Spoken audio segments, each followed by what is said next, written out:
Are you struggling to understand how to go about your long distance relationship? Does it feel like things aren't going anywhere, but you're still unsure what to do about it? Let's help get your relationship on the right track. On today's show, we're going to be discussing 6 tips on maintaining a long distance relationship. That way, you can finally make the man of your dreams a man you actually see. Welcome to the Players Club. If you're paying attention to me and everyone else in the live stream, please say here present so I know you're here present and actively participating. Okay, welcome all of you beautiful souls into the show. Soak yourself in to the experience here because we're gonna go deep as we always do. How you guys doing? Okay, I see we over in the TikTok chat. We got Scotty here. I believe I seen SH earlier. Sharon is here. Eva's here. Carolyn's here. I see India's here. Who else we got here? We got Chan here. I think Sharice is here as well. Welcome all you beautiful people in the TikTok chat. And who we got in the YouTube chat? I see Alchemy here. I see Ashley, of course. I believe Ashley was even #1 today in the chat as far as I could scroll up. And I see Ivy here as well. And shout out to Tracy Niles, who's always here very, very early.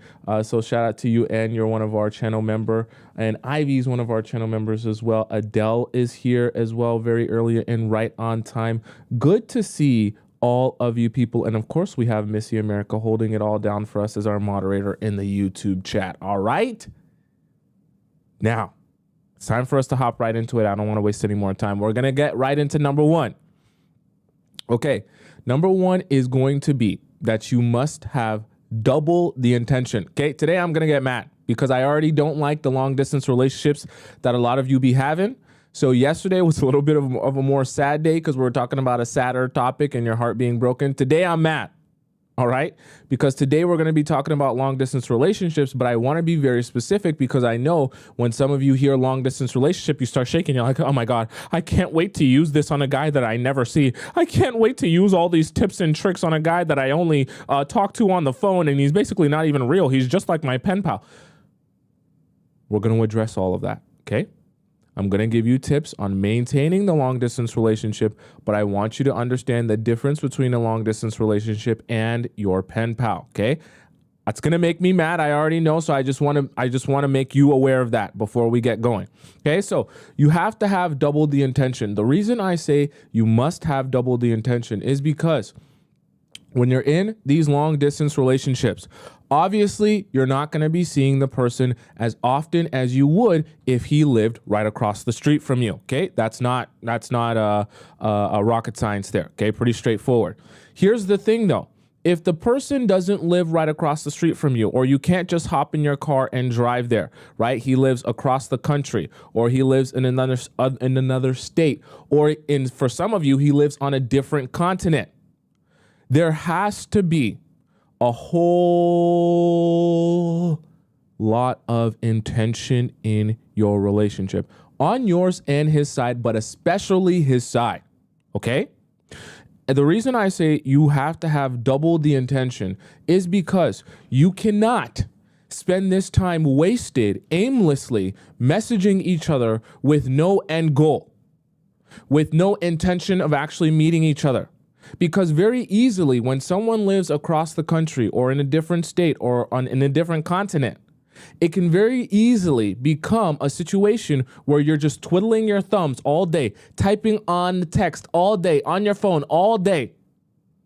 And because it's the easier way to get a hold of them, it's an easier way to have conversation with them. It's an easier way to quote unquote get to know them, even though you're not really getting to know no one over the phone and definitely not over text message. That's a side point. But because it feels easier and because it would take a whole lot more effort to get up out of your bed and book a plane ticket and go and see him and schedule time off and all that good stuff, right? You're more inclined to just sit in your bed on the phone typing messages all day. But what ends up happening in a long distance relationship that you become comfortable just sitting in your bed typing messages all day, you never end up putting forth the effort into seeing him and vice versa. He never ends up putting in the effort required into seeing you in person. And so what ends up happening, you're in a pen pal relationship, which is just you and him just typing and texting to each other all day. Maybe sometimes you'll squeeze in a phone call. Maybe sometimes you'll squeeze in a FaceTime or a video chat, and that's about it. You never see each other, and you never even make a plan to see each other, okay? That's why having double the intention is so vitally important. You and him have to be thinking to yourselves, why are we here? Okay? Now, I'm not asking you to chase him. Don't ever get it confused. I would never ask of you to do that. But you do have to have in your mind, why am I here? What am I receiving from this? Is this guy actually showing me things in our relationship or from what I know of him that is much better or deeper or of more substantial quality than I've ever seen before in any of my other relationships or talking stages? The reason I asked that question, and I know you're thinking, Tomisin, it's not that deep. I just kind of like the guy. He's attractive. I just want to chat. No. Do not waste your valuable life force away just casually chatting with people who you're not going to build anything with. I know you're bored. I know you're lonely. I know you want something to do and something that takes up some of your brain space and some of your time. Go paint. Go write a book. Go read a book. Do something, right? Take that energy and time, if you're bored and that's why you want to chit chat on the phone, take that energy and time back and give it to yourself. Don't give it to a random stranger that you're never even going to end up seeing in the first place. I don't get me mad. Okay. The reason I say that, right? Having double the intention is so important. You have to be sitting down and really thinking to yourself, I'm investing my life. Right? Because your life is dwindling away. The more time and the more days that go by that you're talking to this person and you're not investing in other people, or you're not giving yourself an opportunity to fall in love or seek out new relationships, right? You have to think to yourself, I'm investing my life force into another human being, into another person, into this relationship. If I am doing that, do I really foresee this going somewhere positive? Am I really foreseeing this like building in a direction where we're actually going to end up together, or this is actually going to look like the relationship that I eventually want? If you don't foresee that, or you can't picture that, or this relationship isn't a relationship that feels like that, then you have to be honest with yourself and say, I'm wasting my time here. Because the truth of the matter is, if you're chit-chatting with a guy endlessly and there's no plan to actually see each other in real life, you're wasting your time. You're wasting your time, and you're not just wasting your time, but you're wasting your life away. Because not only is it time wasted, but it's also energy wasted, energy that could be put back into yourself, but also you're missing out on the opportunity of meeting someone who could be right across the street from you that might be just as good, if not better for you. Okay. And this whole point of the show is not to discourage you from ever being in a long distance relationship, but I want you to understand, why are you in a long distance relationship? That's part of being able to maintain the long distance relationship. Because trust you me, listen to me. I'm not here to make things sound good for you, to sugarcoat stuff, or to give you advice that sounds like a magic potion that it'll solve all your problems in one gulp. Okay? I'm here as much as I can to tell you the truth about things, but also tell you the bad side about things so that you can actually be aware of what's going on. And I say all that to say, you have to understand, in a long distance relationship, you're already starting off in a disadvantage.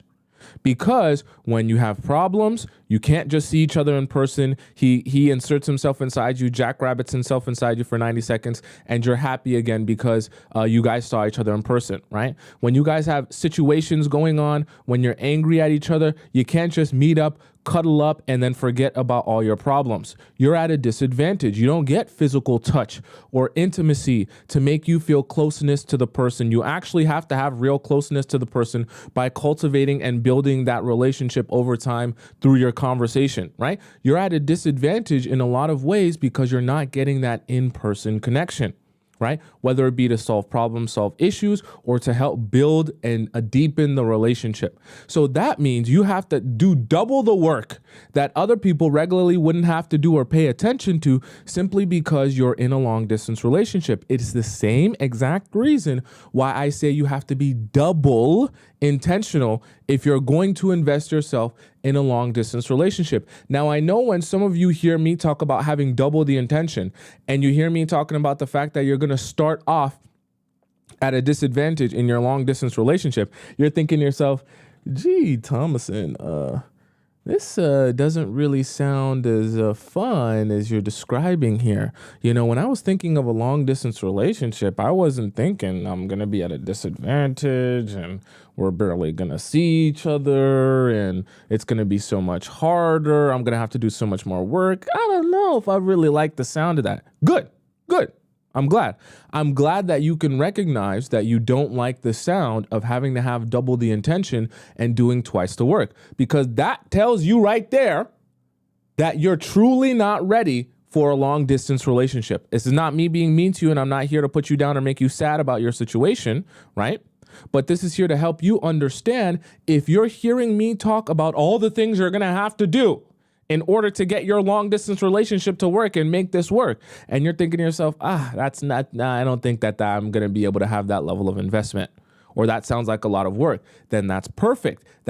You should be shedding yourself of the possibility of having any long distance relationship with anyone. And let me be very clear, because I know some of you are coming in here and being like, well, this doesn't apply to me. I don't have a long distance relationship. This doesn't apply to me. I don't have a pen pal. This doesn't apply to me. The guys I talk to, I see them all in person. For some of you, even those of you that are talking to a guy that lives in your same city, you're still in effectively what is a long distance relationship. Why? Because you still only chit chat with that man over the phone and you never actually see him. So for those of you who are struggling from having a pen pal where you chit chat with him and you text him, but he never has the intention enough to see you in person or ask you on a date, and you've been texting the same guy over and over and over again for 3, 4, 5 weeks and not even seeing each other in person, and no actual dates have been planned, you're in a long distance relationship. It's just that the distance isn't physical, the distance is emotional.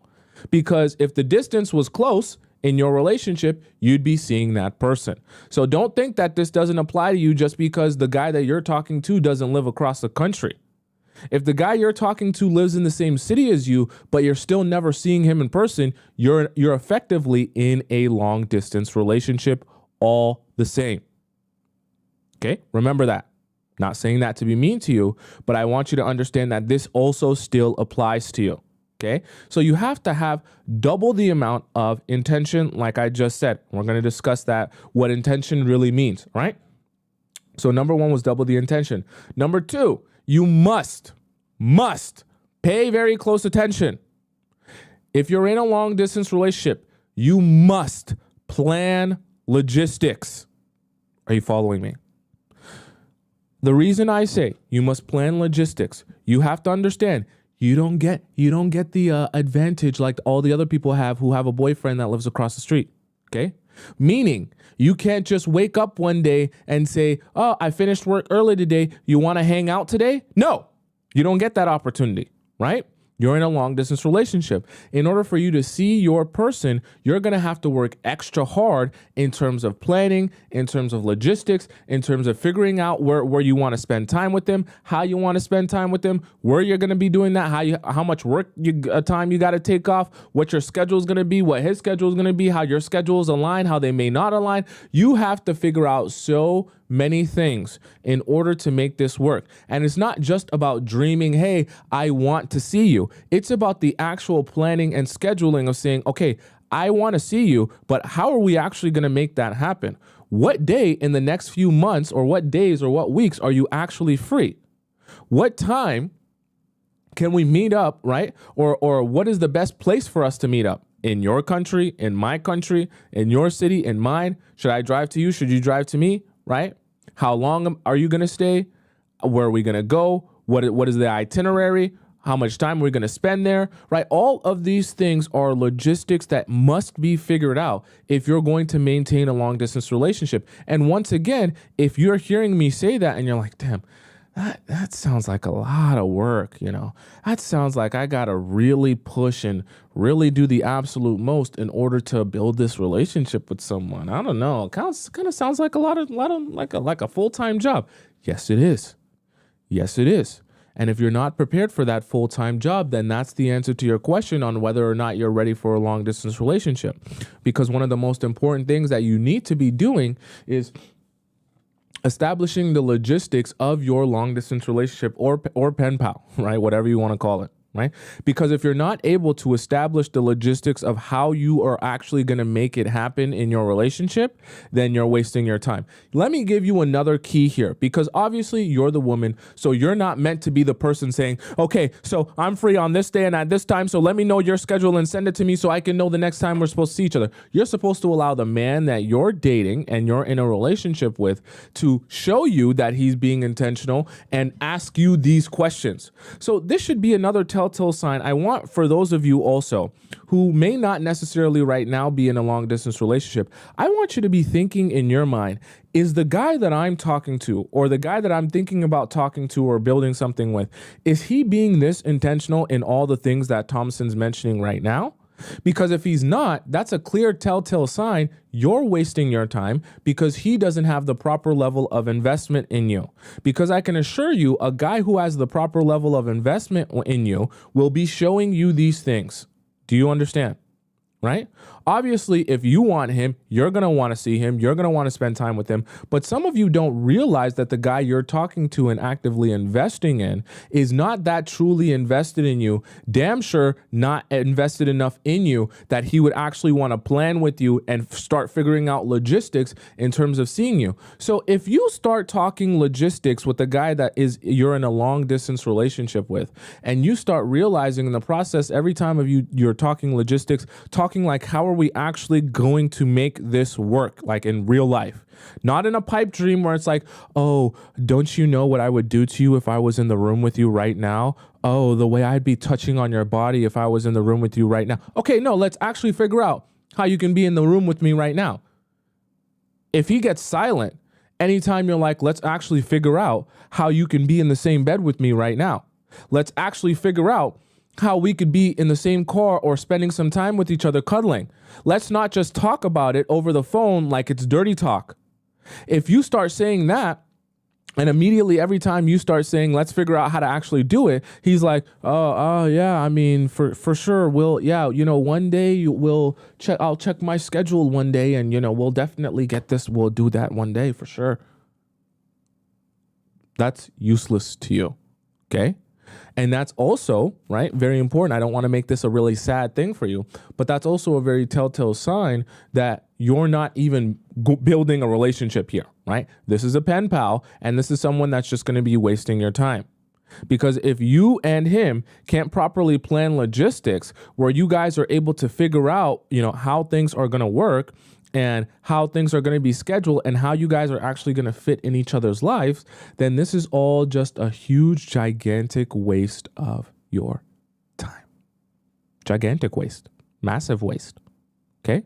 And I don't want you to be doing that. Okay. So number one was to have double the intention. Number two is to plan logistics. Number three, very important. Okay. This is where you stop pooping. Okay. This is where I want you paying very, very, very close attention. Okay. No more pooping now. Number three, you must chat with a purpose. Okay. What do I mean when I say chat with a purpose?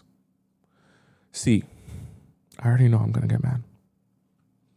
A lot of you, when you're in your long distance relationship, you're sitting around and you're aimlessly texting all day, all night, non-stop, chatting about nothing. How was your day? My day was good. How was work? Work was good. I woke up. I did this. Let me take a picture of my cereal. Let me take a picture of my breakfast. Let me take a picture of my lunch. Let me take a picture of my dump truck. Send, chick, send, chat, message. Oh, cool. Oh, nice. What'd you post on your story? Where'd you go today? What'd you eat? Silly, stupid stuff that doesn't matter and is just a waste of your time and a distraction from doing something for yourself with that time and that energy. Okay? You must be chatting with a purpose.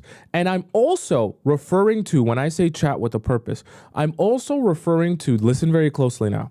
I'm also referring to when you guys go on FaceTime or you guys go on calls, I want you to utilize those the same way you would utilize dates. So what do I mean by that? The same way if a guy was planning out a date with you, he can't just call you up right before the date and say, hey, I want to go out on a date in 5 minutes. I'm going to be at your house in 5 minutes. So be ready. I'm already on my way. You'd be like, whoa, wait a second. You got to tell me where we're going. You got to make me aware of it. I got to be free. I got to plan my life. I got to move some things in my schedule. It's going to take at least 3 days before I can be available for a date. It's not just instantly. You can't just come to my house and assume that I'm ready to go on a date. So if you're on a long distance relationships, you got to treat these I was going to say Snapchats. I should slap myself for saying that. You got to treat these FaceTimes and these video chats and these phone calls the same way you would a date, right? There has to be some planning and some scheduling involved. I'll tell you why, because I know you're thinking to yourself, why would I care so much about planning and scheduling for a phone call? Why would I care so much about planning and scheduling for a FaceTime? It's just a FaceTime. Who cares? If I'm available, I'll pick it up. If I'm not, I won't. Here's the thing. I don't want you using phone calls and FaceTimes as a thing where you just casually chat and you fall asleep. Okay, I'm so serious now. This is where I'm going to get mad. I don't want you on the phone, right, till 4 a.m., knocked out, snoring. You got snot all over your face and drizzle on the drool and drizzle on your pillow, okay? I don't want you doing that because it's very, very easy to fall into the trap of just casually chatting with someone, but not actually getting to know anything about them. This is the mistake that a lot of you are making. When you casually chat with a guy and you're just, falling asleep on FaceTime every night, just calling him, you guys don't even talk about anything. You just want him to be there in your presence while you do nothing, you lay down and you watch a show. That's what you think is quality time. What's actually happening is you're wasting a lot of time, but simultaneously, you're also not getting to know anything about him. This is why it's dangerous for you, because some of you are in a long distance relationship in which the guy you're talking to is actually in a physical relationship with another girl or girls. So you're attaching yourself emotionally to a guy who's actively building physical, intimate relationships with other girls. And in some rare case, actually, I shouldn't even say rare. In some cases, the guys are even having whole relationships with other girls in their area, and they're using you as a little pen pal that they can text in the meantime and in between time when they're not with the main girl. Right? And some of you never realize that because you're using this pen pal or this long distance relationship as just like a comfort pillow. Right? It's like a comfort blanket to you that you just throw on you just to feel good about yourself and feel better about yourself. So you feel like you have someone to chit chat with and someone to talk to. Meanwhile, you don't actually talk to them about anything.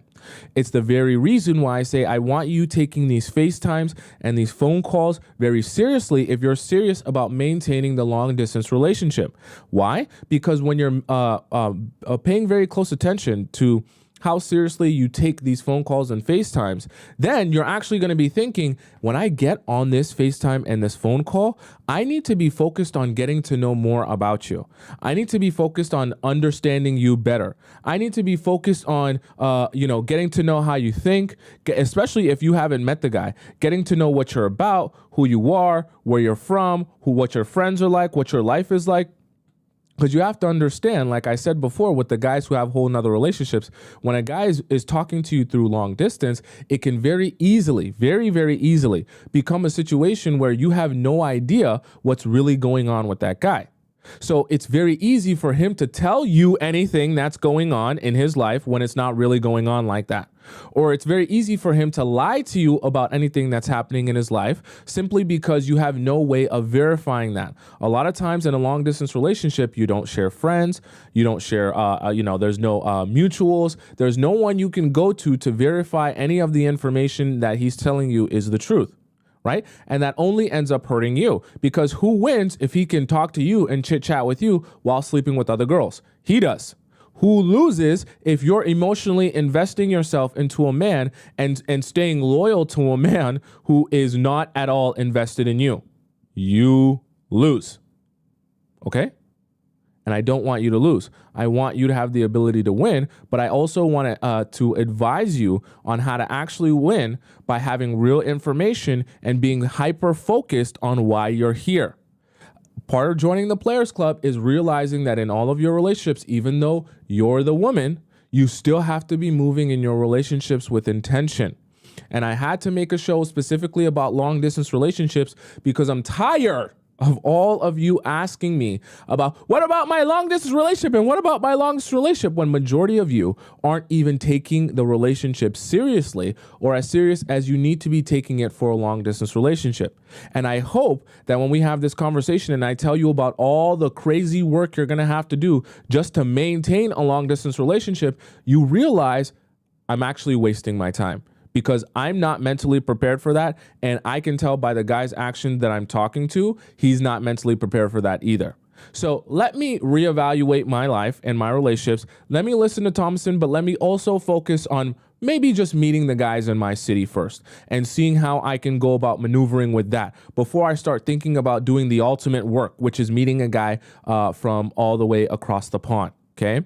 I know that this show is titled How to Maintain a Long Distance Relationship, but I have to be honest with you. Part of maintaining one, like I said before, is understanding what you're even doing here. And I know that for some of you, you don't even understand what you're even doing here. You just casually want to chit chat with the guy, and you think that this guy is way better than all the other guys that you could talk to simply because he doesn't live in your same city. Like I said before, I'll give you a news flash that won't sound nice to you and won't make you feel good, right?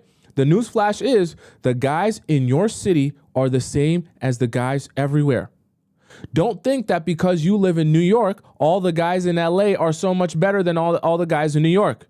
Don't think because you live in Miami that all the guys that live in New York are so much better than the guys that live in Miami. Don't think you're going to find the love of your life just because he lives in Costa Rica, or just because he lives in Nigeria. You definitely won't find the love of your life in Nigeria. Or just because he lives in Jamaica, or just because he lives in UK, wherever it is. Don't think that, oh my God, the men are so much better in the places that I'm not, that this is going to be my perfect man and my Prince Charming simply because he doesn't live in my city. I'll give you a newsflash. The women from his city are literally saying to themselves, why the hell would you want the men from my city? They're all trash, horrible, garbage, useless men.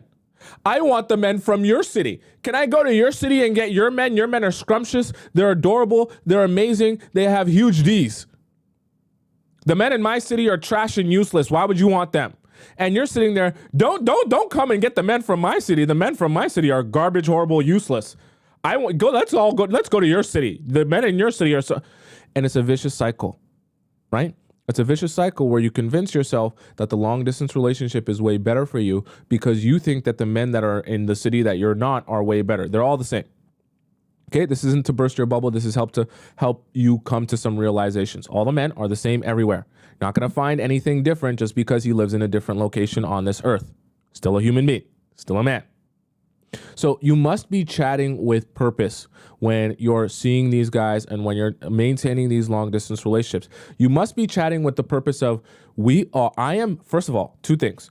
I'm better getting to understand you and know you. Okay, because you're a stranger. So if you don't answer questions or I'm not clear on how you think or what you're about, I'm not going to know if we're truly compatible. That's number one reason that you need to be chatting with a purpose. Number two, you need to be chatting with the intention that we're eventually going to meet in person and build something more than this.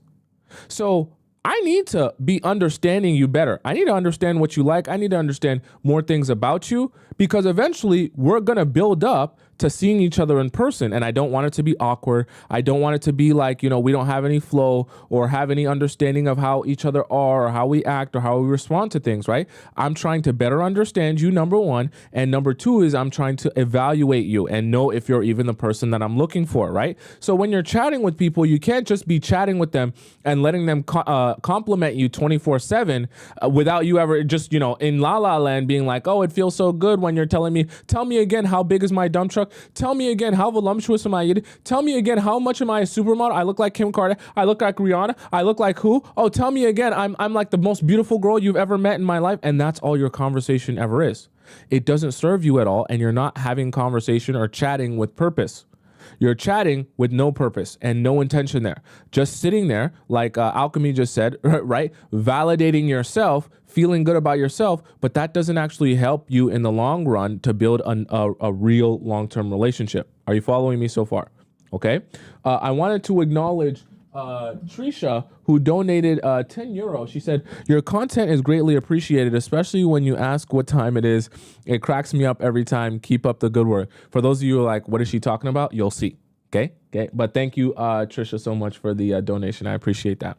Right. So number one was to double your intention. Number two, you got to plan logistics. Number three, you got to chat with a purpose. And number four, you must know the expectations. This is one that most of you who are in or exploring your long distance relationship are not going to want to hear, but you need to hear it. You must know the expectations of what your relationship is building towards with that guy.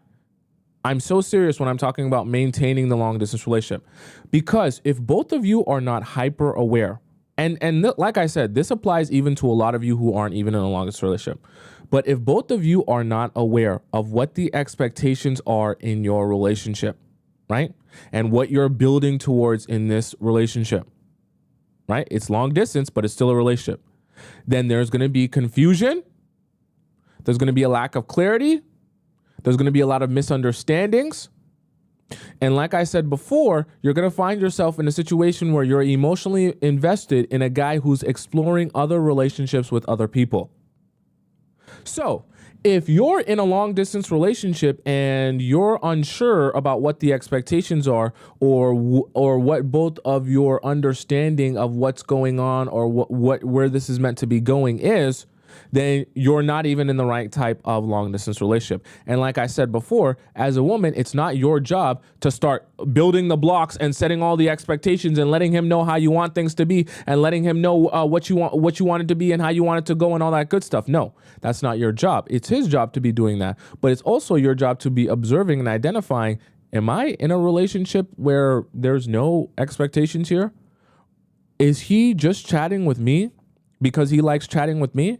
Because I'll warn you, some guys that you're in a relationship with are just interested in being a pen pal to you. There are also, the same way I diss all of you for being textaholics, there are also textaholic men who love the idea of just being able to text you and message you and phone call you, so not even phone call for some of you, or Snapchat you and never actually go through the effort of really seeing you in person. Why? Because they don't actually care enough about you to see you in person. They would rather sit back, relax, and chat with you because it makes them feel good about themselves, and it makes them feel entertained enough, just enough so that their life is, they don't realize how boring and uninteresting that their life is. I don't want that life for you. You must know the expectations and where this thing is meant to be going in the future. If you're unsure about where this thing is meant to be going in the future, well, then both of you are confused. And the only person that really loses when there's confusion, like I said, is you. You don't want to be the person losing, okay? Because of confusion. You must know the expectations, know where this is building towards, and know how you two are building this, okay? So for example, if you're living in New York and you're dating a guy who's in LA and he has, let's say he's an actor in LA, but he wants to build this relationship with you and he wants to make this work. And let's say you're an HR corporate girl and you live in New York. right? You must know the expectations in the sense that, okay, I'm an actor in LA, but like my life is in LA. Like I'm not going to be moving anytime soon. And you might say to yourself, well, yeah, truthfully and honestly, in the next 5 years, I don't plan on moving. I have a really nice job in New York unless something comes up. So then you guys must be saying to yourselves, okay, with your schedule as an actor and my schedule as an HR girly, where will our schedules collide that we can actually see each other in real life? If you're starting to get the sense when you finally sit down and you think to yourself, well, when I think about your schedule, you got this movie to do and you got that to do, and your shoots are kind of sporadic and you got to take opportunities when they come to you. And I know my schedule is really rigid and I got to, plan for weeks ahead before I can take time off. I don't think that we're ever really going to get the chance to see each other that much. That realization is painful, but that realization will also help you realize this is probably not going to work out. And it's better for you to let go of things before you end up putting so much time and investment into them, only to realize the same thing you could have realized at the very beginning, right? You must know the expectation. So if he's saying, no, but who cares? Like, we'll just chat because, I like you and I think you're cool. We'll see where things go. What? See where what goes? You can't go anywhere unless you plan to go there. How does that work? You can get in a car, but if you just drive around in circles, you won't get to any destination. You got to get in your car with the intention of going somewhere so you can eventually get there.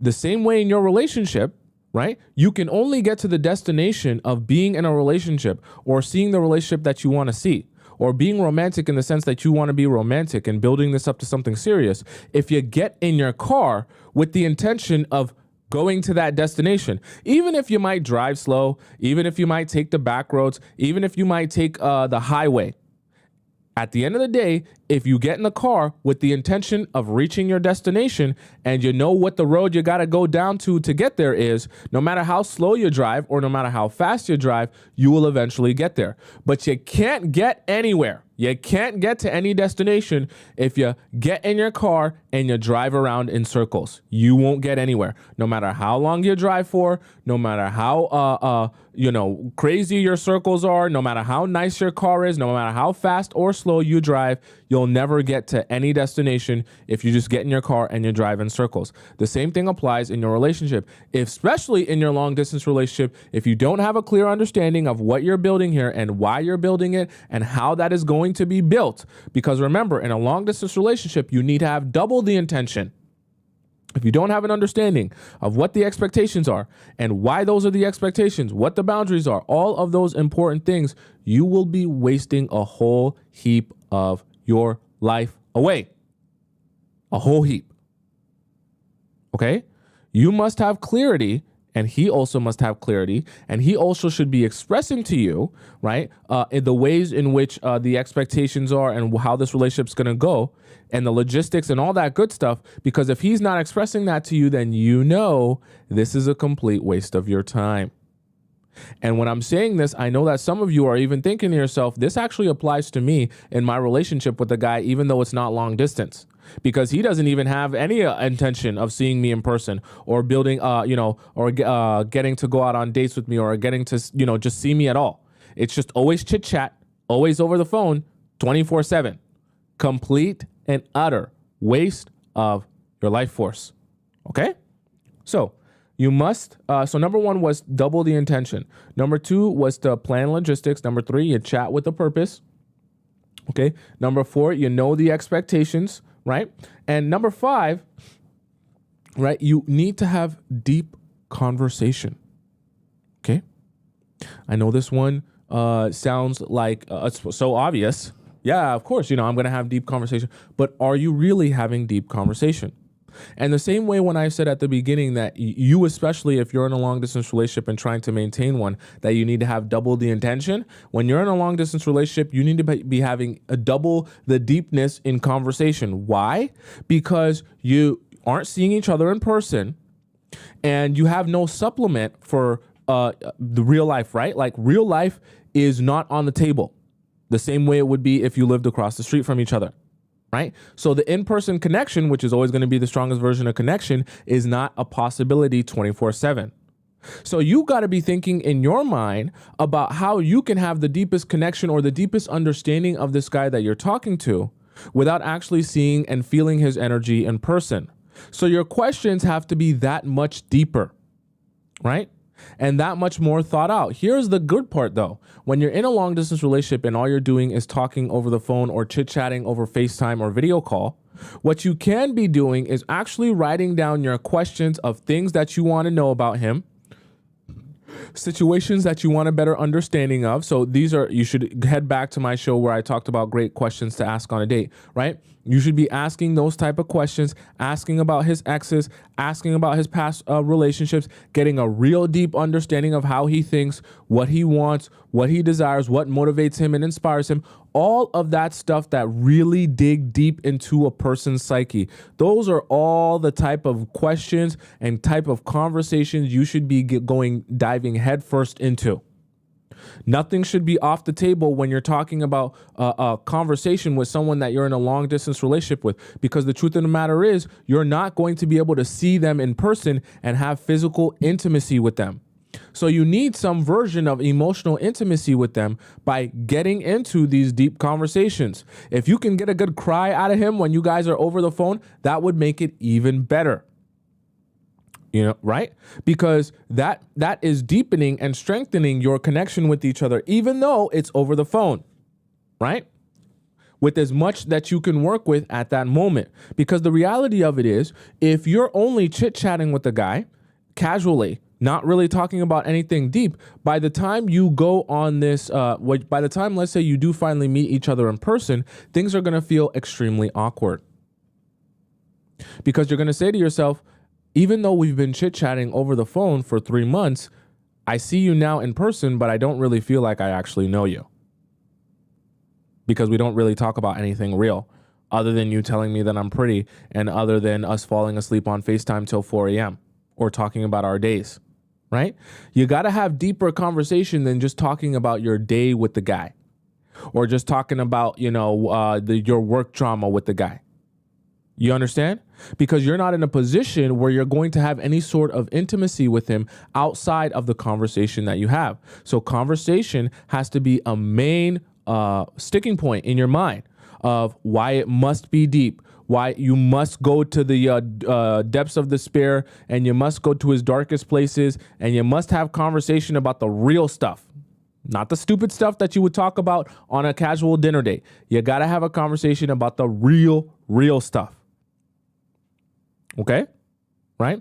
Kareen says, but how much deep things can you discuss every day over a long period of time? Okay, Kareen, I'm so glad you asked that question. Kareen.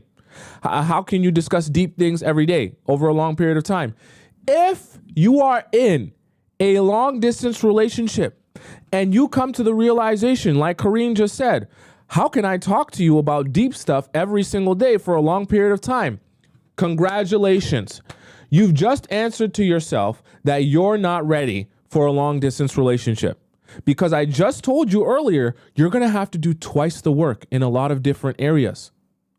So because you're not going to have physical intimacy, you're going to have deep conversation every single day in order to supplement for the fact that you don't have physical intimacy and build a lot of emotional intimacy. So if that sounds like something that doesn't really sound possible for you or doesn't really sound realistic for you, then you've clearly identified to yourself that you're not ready for a long distance relationship.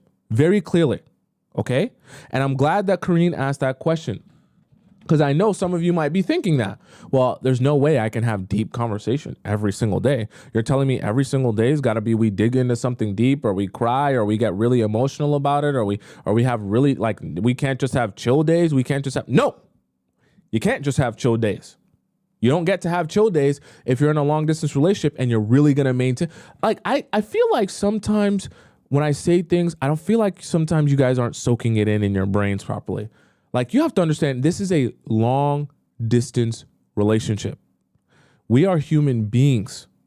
We evolved and grew and matured to connect with each other in person, to feel each other, touch each other, to be around each other in three-dimensional space.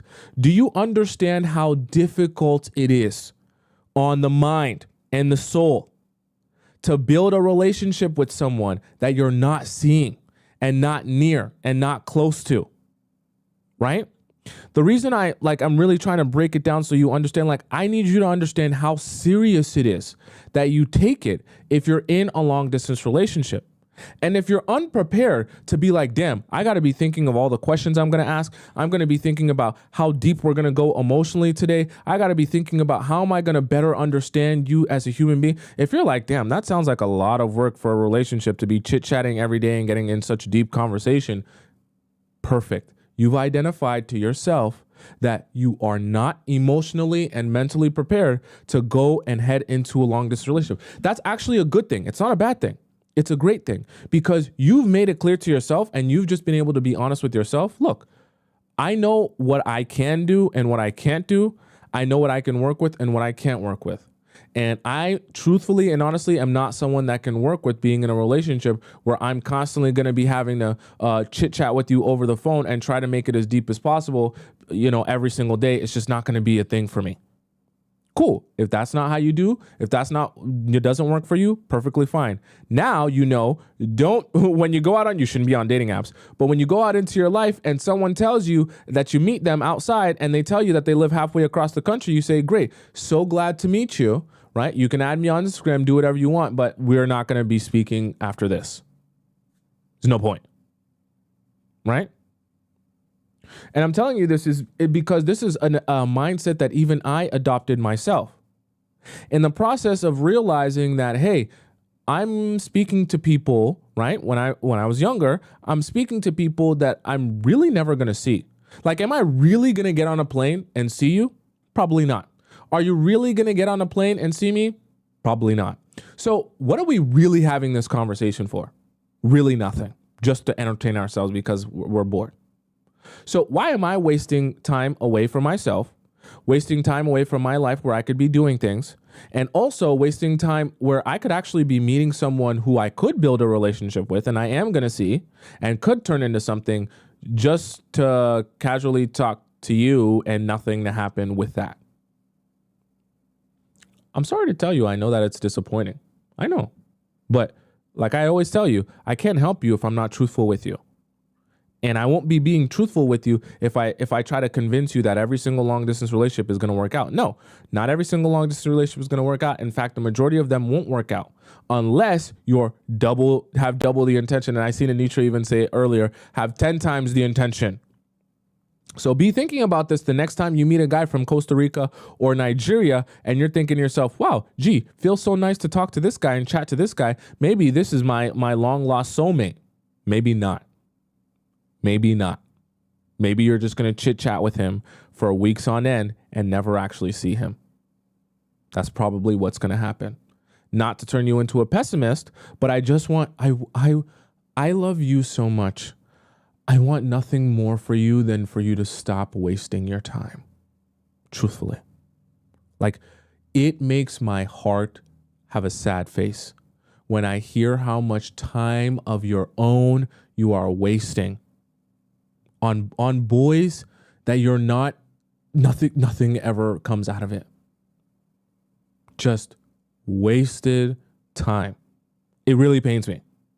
It's why we have this show and why I get so passionate, because I want to snap you out of it and stop you from continuously just wasting time. Your life is so valuable, so important. You only have a certain amount of boxes you can check off until there's no more boxes to check off for each day. Why waste it doing something with someone that's going absolutely nowhere? Okay? So number 1 was to double the intention. Number 2 was the plan, the logistics. Number 3, you got to chat with purpose. Number 4, know the expectations. Number 5, deep conversation. And number 6, this is going to sound, some of you might take this information and use it for something else. But number 6, you got to be verifying data. So like I told you with deep conversation, right? You're doing this because you want to get to know the person better. You know that a lot of people, especially the guys in these your long distance relationships, let me tell you the truth. Guys can pretend like they are good with long distance relationship. Let's be so for real. Guys are physical creatures. You're a physical creature as well, right? We all love connecting with each other in person, and guys love to jackrabbit themselves inside of things for 90 seconds exactly, right? So because of that, it's not as painful as you're imagining it is in a long distance relationship for you. It's even that much harder for the guys because they want to jackrabbit themselves inside of something real bad.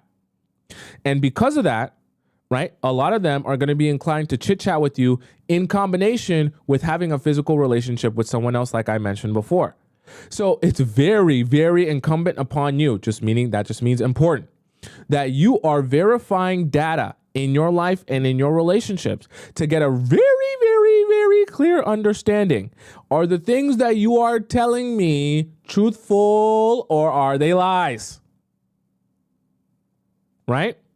You want to be checking in on friends. And I know we're going to go into some little FBI stuff, okay? Keep it a secret. We're not going to tell anyone, right? You want to be checking in on friends. If you're in a long distance relationship, get a very good snapshot, an idea of who his close friends are.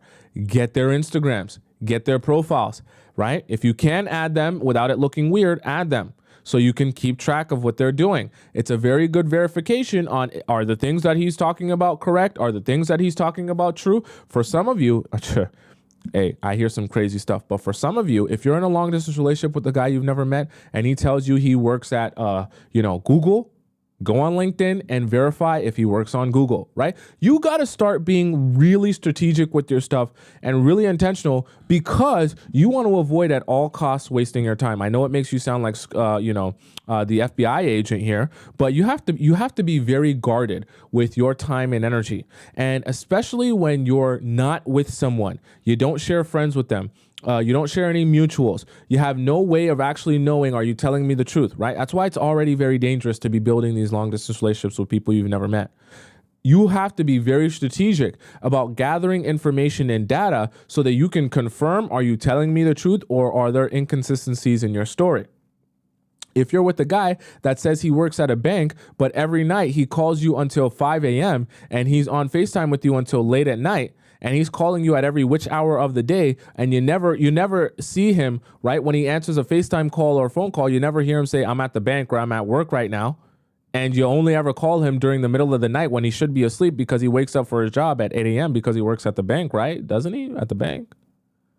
Those are part of the things that you need to be verifying so that you can actually ensure that the person I'm investing my time and energy into, this is actually going somewhere. And I know the title of this show is Tips on Maintaining a Long Distance Relationship, but the truth of the matter is you'll never be able to maintain a long distance relationship if you're not sure where things are going, if you don't verify data, if you don't have a clear understanding of what this is, why I'm here, and why I'm investing in you. Because those are the things that are going to keep you going when the relationship gets hard. And let me be the first one to tell you, in a long distance relationship, things are going to get very, very, very, very hard.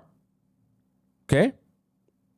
Especially the longer you guys go on in this long distance relationship, and especially when there's no end goal. When I say end goal, I just mean there is no end place where it's like we're in a long distance relationship for this period of time until you move, until I switch jobs, until this happens, or until I finish school, and then we'll be back together once again. If there's no ending that ends up like that, where, we're just in a long distance relationship for this period of time, then we'll be back together again, that makes it even that much harder.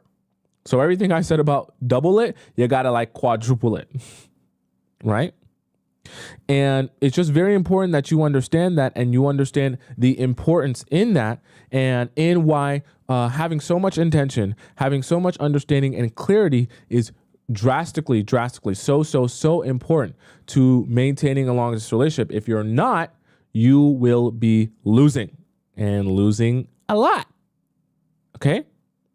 Now, do you guys have any questions about what we just discussed here today? So point number 1 was to double the intention. Number 2 was to plan logistics. Number 3 was to chat with purpose. Number 4 was to know the expectations. Number 5, deep conversations. And number 6, verify data. I want all of you, because I know in future shows, Right? This is why I made this show today. I know in future shows, people are going to ask me, what should I do in my long distance relationship? What about my long distance relationship? So what you do for them is you copy and paste this link and you send it to them when they want to ask you about what they should do in their long distance relationship. You tell them, watch this entire show and then tell me if you're even prepared to do any of that, and then come back and say if you're what about my long distance relationship? Because some of you are asking about what about my long distance relationship, but then when we actually break down what you need to do in a long distance relationship, you're like, deep conversation every single day, scheduled FaceTimes all the time, like intention, like plan, like months in advance to see each other. I don't know if I can. That doesn't sound very fun. Good. Then get the hell out of your long distance relationship and get with the rest of us and start building relationships with men you can actually see in person. This is not to diss any of you in a long distance relationship, but it's just to help you like actually get a real understanding of like, are you here like and actually going to like do the thing that's necessary to do the thing, or are you just going to keep messing around? Right? Carly says, Thompson, how can I manage to be indifferent about an ex when I see him if I'm still hurt? If you have a question or situation, go ahead and ask it in the Discord. That sounds like a really specific situation. Okay. I want you guys to ask me questions about what we discussed about long distance relationship. Okay. Right. Cass says where to meet people in person. This is going to sound crazy, right? You actually can meet people everywhere. Right? All you got to do is step outside of your house. Now, let me give you another, like a clue, like a key here, okay? Because I don't just want to make it very vague for you. For those of you who are in long distance relationship constantly, you're a long distance relationship fiend, and you want to know how to meet people in person, let's make it very easy for you. We'll just start by doing something you like, right? Because when you do something that you like first and you go to a place that you already enjoy, you won't be so worried about how many boys you'll meet there. So an easy way to find something that you like, very simple. All you got to do is open up TikTok. For Kat, you're already on TikTok right now. You'll go to the search bar and you type in things to do in whatever city that you live in. So if you live in Miami, things to do in Miami. If you live in New York, things to do in New York. If you live in UK, things to do in London, United Kingdom, right? You type that in, or if you live in the suburbs, just type in the things to do in the closest major city to you. Once you type that in, all you got to do is scroll through all the content creators that will be showing you the things to do in your city. A cat says, I don't really like to drink, so a bar is a no. Yes, I do not want you going to anything that is a bar, club, or restaurant. When you go to TikTok, though, this is the crazy thing. In 2024, you have so many tools at your disposal. When you go to TikTok, you'll actually realize that there are content creators that specifically make videos about things to do in cities that is not going to a club, bar, or restaurant. Like they literally, specifically, their whole page is to show you things like that. And when you go through it, you'll realize how many things there are to do in a city, right? A major city that you never even realized or thought was possible. Okay. This is like a shocking thing to you that you really, once you realize it and you see it there, you'll be like, damn, I was missing out on this the entire time. I should have been doing this, right? Steph James says, I know I need to cut off my long distance relationship. I'm having a hard time going through with it. Well, if you listen to this show, and when you're hearing this show, you're realizing that many of the things that I talked about are important to maintaining our serious relationship, a long distance relationship doesn't really apply to you because you're not doing it and he's not doing it. Well, then you've identified that you're wasting a whole bunch of your time. And at that point, it becomes incumbent upon you to say to yourself, I care about me and I care about my investment in things that matter. Right? Because you also have to be looking at it from a standpoint of the longer you spend investing in a relationship that doesn't serve you, the less time you have for the eventual relationship that is what you're looking for. Right? You actually have to be thinking about it as like a teeter-totter. Right?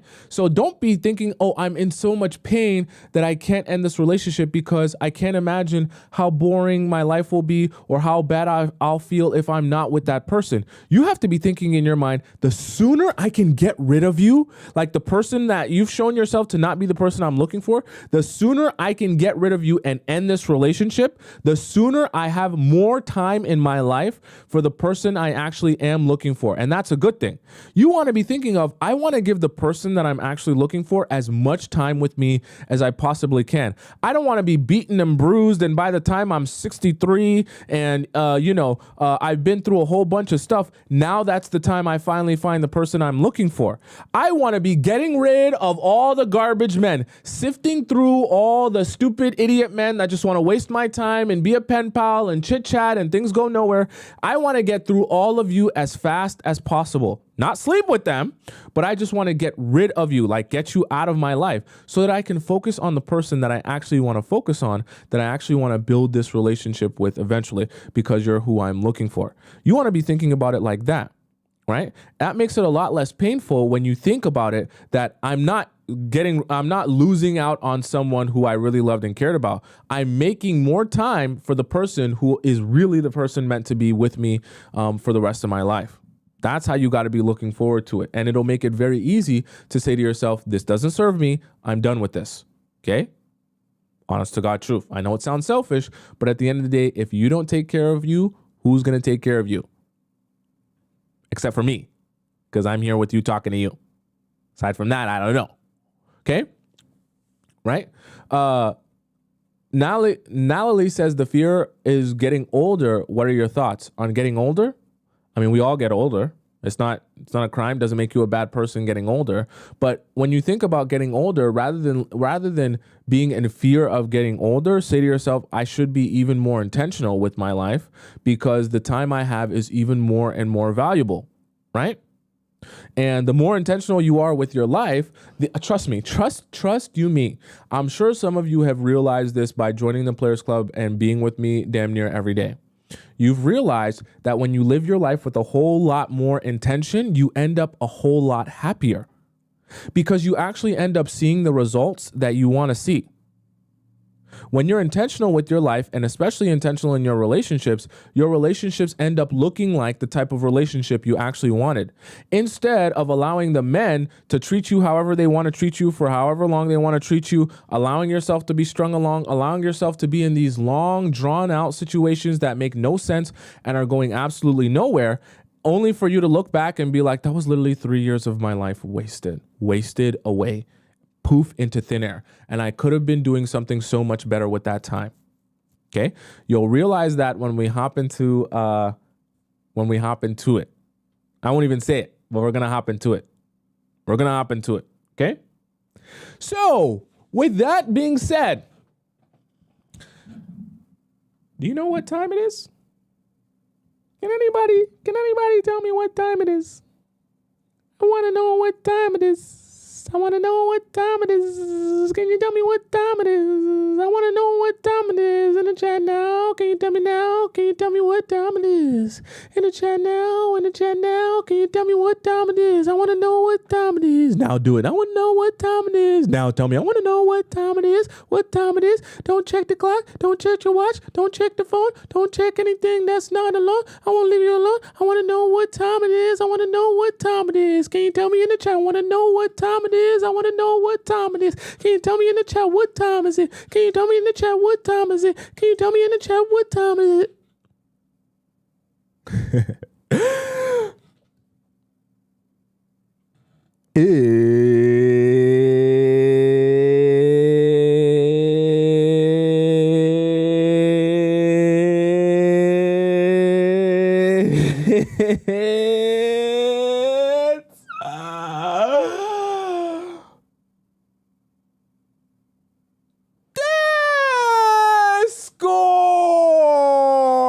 Time.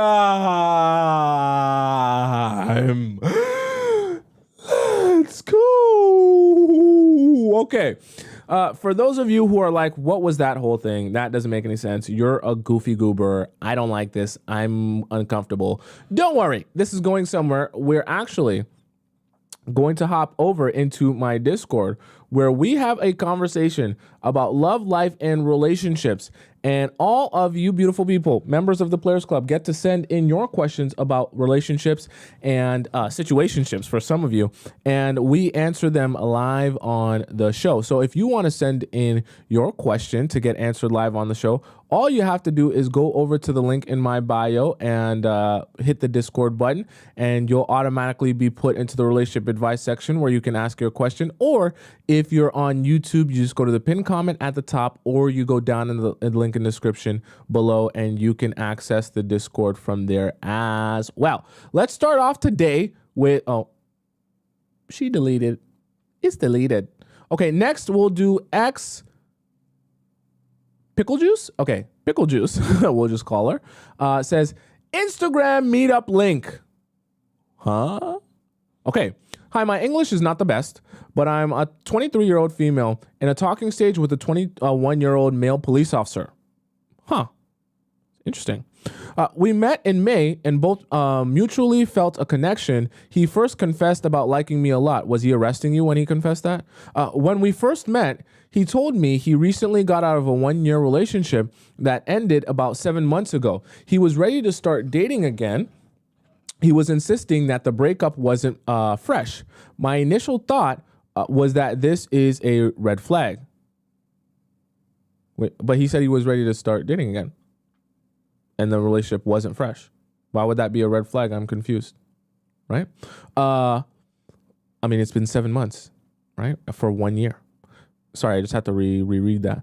As we started talking, I recognized a lot of love bombing, and I'm not going to lie, I entertained it, which was my mistake. Okay, now that's a problem. During the talking stage, another mutual girlfriend of mine's made a fake Instagram account and messaged him to basically test to see if he was loyal to me. Loyalty test? Like they be having... I be watching that YouTube channel where they do loyalty tests on people. It's pretty interesting. At first, he rejected her and told her, sorry, I wanted to ask you guys, chat, do you think that this is too far or like this is just right? Because I'm in no position to tell people what's right and wrong, but I want to know what you guys think. Is this too much to be asking your friend to message? At first, he rejected her and told her he wasn't interested and he has a lady already. So, but at this time, are you guys dating though? You said this is a talking stage, right? Fast forward to a couple of weeks later, me and him got into a little disagreement and he messaged the fake account to meet up with her. Oh.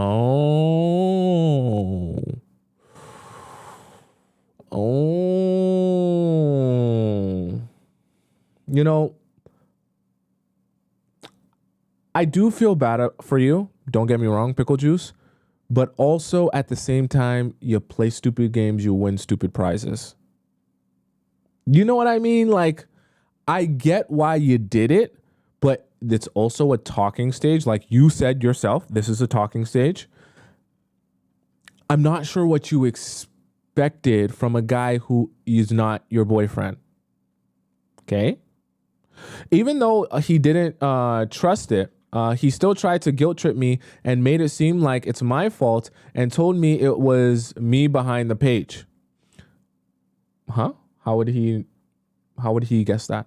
I ended up apologizing. We continued talking as time goes by. We met on our first date together. So you actually admitted to him that you made the fake profile? And he stayed? Huh. And after our date, we end up being intimate only once. Because it always goes downhill after that.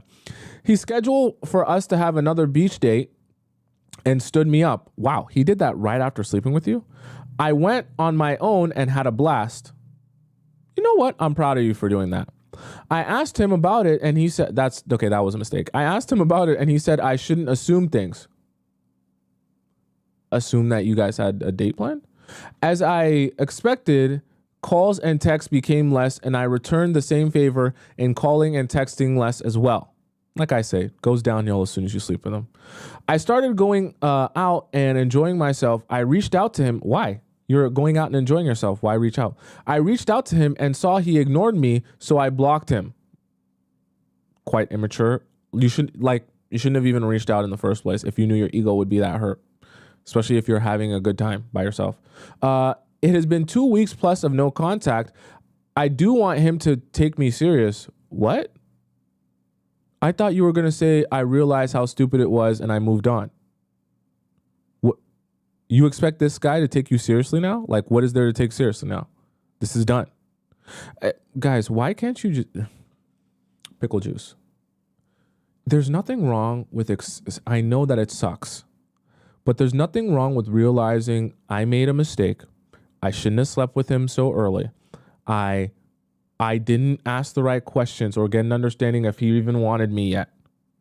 And I jumped the gun. Clearly, he's shown me after sleeping with me, he's not that interested in me. It's okay to say, you know what? I know I wasted a body, but this is a lesson for the future, and just move forward. Why do you want this guy to take you seriously?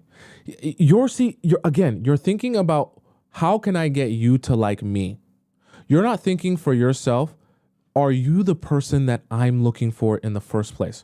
Are you the type of man? Do you treat me the type of way? Is this relationship resembling the type of thing that I am looking for? Not, I want you to like me and take me seriously. You're just turning into a pick-me-sha. Also, be a man in providing. What should I do for when he comes back around? You think he's going to come back around? That's wishful thinking.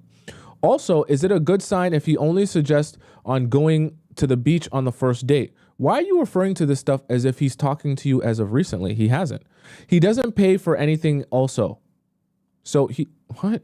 So you, oh God. Sorry, I'm like losing my self-awareness here. He doesn't pay for anything. And so basically he hasn't done anything for you. And he's a police officer, so he's not making trash money. You understand? He's making some money. I'll just give it to you very simple, pickle juice. He's not that into you. I was gonna try to say something around the thing, and he's not that into you. It's very simple. Very simple. You're wasting your time thinking about what you should do when he comes back around. He won't. If he comes back around, it'll be to sleep with you. Let's just get so for real, okay? He can't be bothered to spend money on you. He can't even be bothered to text you or contact you. Even when you reach out to him, he doesn't care. He's shown you he doesn't care. So just leave it. Update, he called and texted me 2 times on 2 different days and left a message yesterday saying, hey, I ignored. Yeah, because he wants to sleep with you, right? What you'll notice is when guys only want to sleep with you, it's like their horned upness has to build up. So they're not going to necessarily hit you every single day. They're going to hit you when they've built up their horned upness for you. Or no, sorry, not for you, just in general. And when it's built up and they know you're a pick-me-sha, they're going to reach out to you along with all their other pick-me-shas because they know they can release all of that horned upness on one of these pick-me-shas. They'll be gladly willing to take any type of attention. So this doesn't happen every single day because there's not enough buildup for him to feel motivated enough to pick up the phone and call all of his pick-me-shas. But this happens once around every 2 or so weeks. Right? And so he'll call up his pick-me-shas and he'll try to get a gauge on who the easiest person is to contact and get a hold of, to reach out to, so that he can see them either that day or the next day. So what you'll notice is after every time of you speaking to him, whether on the phone or over text, it will usually end in some sort of like, let's see each other, let's hang out. He'll sleep with you, he'll utilize you, and then he won't talk to you the next day. Definitely not. It'll be a few more days because he has to build his horned upness up again before he reaches out to his plethora of pick-me-shas. So you're just one of the pick-me-shas that he sifts through when he gets real horned up, but he won't be that horned up for you every single day. Okay, that I'll just break it down for you. That's simple, so you can understand why that's happening like that. If he wanted to build a relationship with you, he would. He wouldn't just randomly call you once every couple of weeks, but then when you send him a message, he ignores it. That doesn't make logical sense if he's trying to build a relationship with you. So I'm breaking that down for you like that. Other than that, don't worry about anything he's doing or what he wants. It's irrelevant because he doesn't want you. All right, let's go on to the next question here. We have Sydney here. So Sydney, sorry, I was looking at the time. Sydney says he calls out of the blue. Sydney says, yesterday he called me at 10:30 p.m. and I didn't pick up because we've been ghosting each other. Wow, that's an interesting one. For a very long time, and it was nighttime. So I ignored his calls, pretending to be asleep or busy. The next morning, I woke up for class and called him back. I hope you're of age. He didn't pick up, but that's because he doesn't have class until later in the day. So he probably was asleep. Okay, so you're probably in college. But I was pretending like I don't remember his class schedule in such detail when I do. Okay. I just did my roll call. I didn't. I just did my roll and called him back, waiting to hear a response from him. I don't text him with a follow-up text or anything. Sorry, I didn't text him with a follow-up text or anything. I just left it at that. Nighttime came and he never called or called back or texted. Should I call him back or should I just leave it? Just leave it. Just leave it. Just do nothing. And act like I am unbothered with what he needed. I'm suspecting that he might have called because he needed something, perhaps. He called me during nighttime and I'm a busy woman, so I didn't pick up because I usually pick up whenever he calls or wait for an hour maximum, then call him back. But this time I didn't. How should I act when he calls back asking for help whenever it's convenient for him? Do I just say no? He and I are good pals with secret crushes on each other, but never acknowledged it or confessed it to each other. So it would be kind of weird if I refused to help him. That's why I'm asking. There's more to the message. He was obsessed with me. Was he really? Or that's what you want? Okay. He was the only one pursuing me, but then I started becoming overly emotional. I wouldn't say that I started pursuing him, but I started oversharing my emotions with him and being vulnerable. Looking back on it, I regret doing it. I feel so cringed. He used to be flirty. He used to buy me matcha and deliver it right to my door with his own hands, and I found it to be very charming and sweet, but now I don't know what has changed. Maybe it's the way I started acting that has made me... Okay, guys, get prepared, because this is where the pick-Misha mindset sets in, and she starts thinking, oh my God, what did I do wrong? I must do something different so that he likes me more, right? You're thinking about how to be more likable to a guy so that he'll want to be with you. This is pick-Misha mindset here, okay? Maybe it's the way I started acting that has made me less mysterious and shy and desirable. I'm very closed off, mysterious, have no friends, but knows how to have fun with people in a social setting. Very likable person. I tell you guys all the time, I haven't read these ahead of time, okay? So I don't know what she's going to say, but I know how things work. So I know when someone's talking like they're in a pick-Misha mindset. I want to be liked. I want this guy to like me. I want everyone to like me. If he doesn't like me, then there must be something wrong with me or something wrong with what I'm doing. I'm trying to understand why he doesn't like me. Stop concerning yourself so much with the fact that a guy doesn't like you. It's irrelevant to you. You should be thinking to yourself when you meet guys, do I even like you? Are you even what I'm looking for? Because when you're of that mindset, you won't be thinking about how to adjust or change yourself to be more of what a guy likes.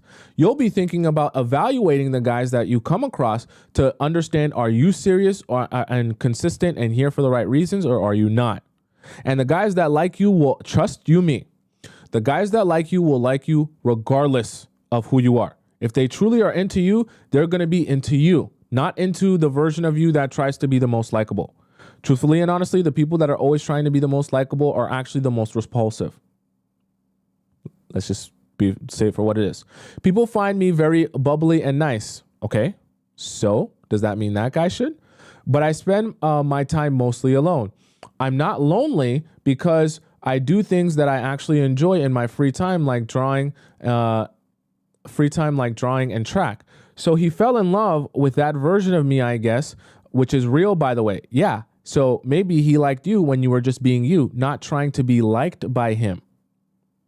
See, guys are the most interested in and they pursue the women who are the most invested into themselves. The moment you start thinking, how can I do more for you and be more for you? They're like, ew, get away from me. I don't want you. Right? I am being very honest with myself and who I am. I guess that when he got to know me and saw how deep of a person I am and how emotional of a person I am, maybe it threw him off. Why would you...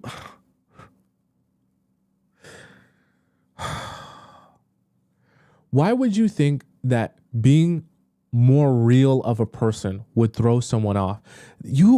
This is when you get so deep into the pick-Misha mindset that you literally think that being yourself is a crime. Imagine you're actually saying on this page that you think that the problem with you lies, or the problem that he had with you is the fact that you got deep and were real about who you actually are. As if, oh, maybe in the future I should be less of myself and not be as deep or not be as emotional. Think about how horrible that is for your self-esteem and your self-worth. When you're thinking that the fact that other guys don't like you is because they actually see the real you. Very horrible. I don't know how to act around him anymore. You don't need to act any. That's what I'm trying to tell you. I'm trying to tell you, you don't need to act anyway. Just be yourself. Stop thinking about how you can get the guy to like you by being someone different. Sydney, be yourself. My goodness. How do I regain my mysteriousness or and original self back? How do you regain being your original self? Be your original self. That's not an act. Man, how do I make him fall in love with me again, even if he can't have me anymore? What? Sydney, what purpose does it serve? You just asked me how a man can fall in love with you that you don't even want to give access to you anymore. Sydney, what purpose does that serve? You're trying to re-attract a man that you don't even want to build a relationship with. My head hurts. My head hurts. Sydney, what is the purpose? Right? What is the point? Truthfully, like, what is the actual point? There's no point. Just a whole bunch of wasted time. Your ego's hurt that he didn't like you and he didn't want to be with you. Yeah, I get it. But your ego being hurt is not a reason to say, well, okay, let me think about what my strategy should be to get the guy who doesn't even like me to like me. He doesn't like you. Let's just be so for real. If he really liked you and he was really that interested and fascinated by you, he'd be pursuing you. He's not. So that means he's not that interested in you. That's something you should just accept so that you can start moving forward. This is just holding you back. By the way, thank you so much to Elizabeth, who just donated 500 coins in the YouTube chat. It's not dollars, it's coins. Right? Even if he doesn't really like me, I just want to make him regret. Regret what? Regret what, Sydney? If he doesn't like you and he never liked you or he wasn't that interested in you, you're not going to make him regret anything. That's like saying you want a stranger on the street to miss you. A stranger on the street doesn't know who you are and has never met you. So how could a stranger on the street miss you? This guy doesn't care about you. He hasn't been invested in you. So how would he regret losing you when he didn't even care enough to have you in the first place? What he lost. The way I am a very desirable woman. I have been told many times before, girls compliment me and tell me how boys always look at me when I'm in the room. I don't notice these things simply because I am very socially awkward, so I don't hold eye contact with people. So some stuff around me can happen without me realizing, like a boy having a crush on me in class, for example. I'm a university student, by the way. Okay, so why don't you live your life so that one of these other plenty thousands of boys that go to your university can crush on you and gawk over you and drool over you?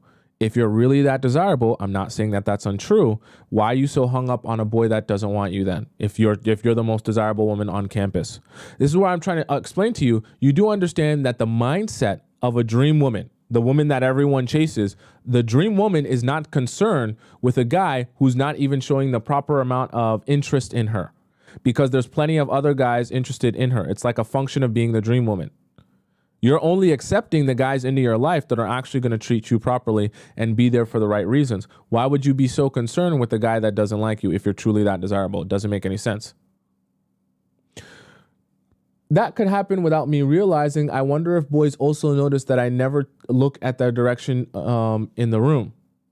You say all that, but your ego is hurt that this guy doesn't want you. It's weird, but it's something that I just can't do, okay?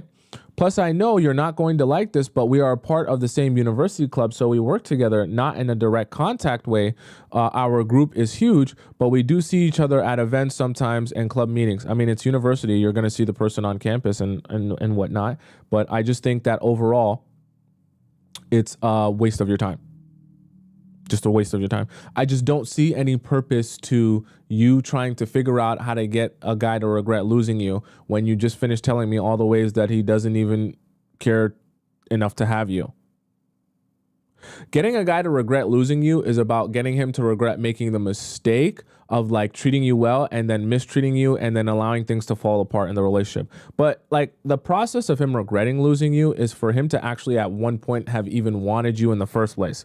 Some of you want a guy to regret losing you that never wanted you in the first place. So like that's not how that works. And Sydney, I'm going to give you a news flash. This guy didn't even want you in the first place. So getting him to regret losing you is a waste of your time.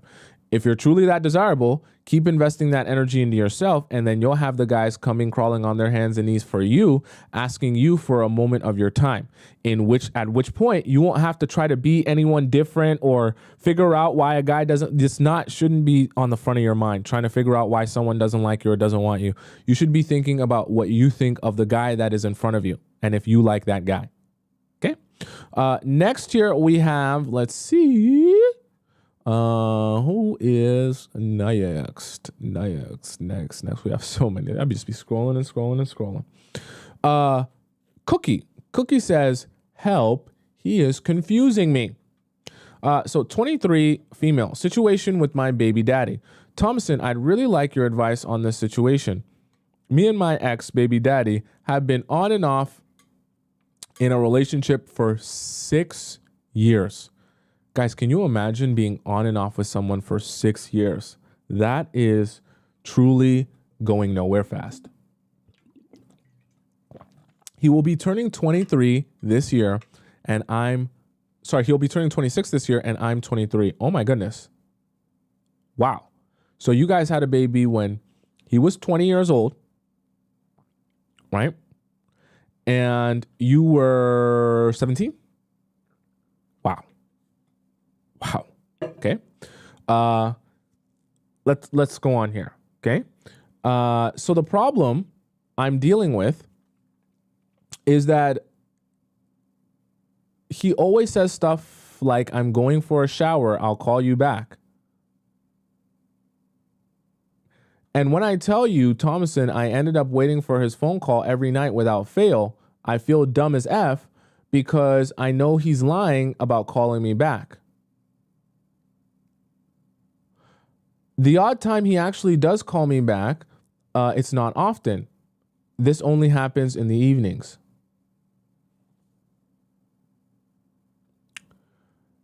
Now I wouldn't be so confused about this if he didn't send me cute good morning texts every single morning when he wakes up.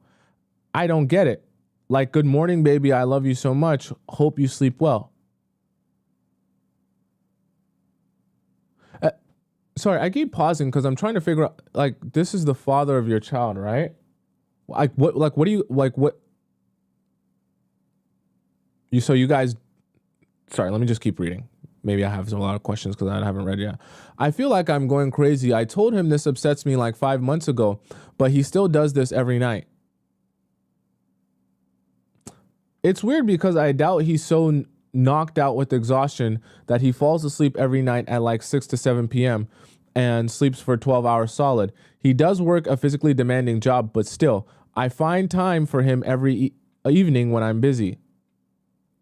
Even when I'm busy. Even while being a single mom, to a very young baby, I find time to reply to him.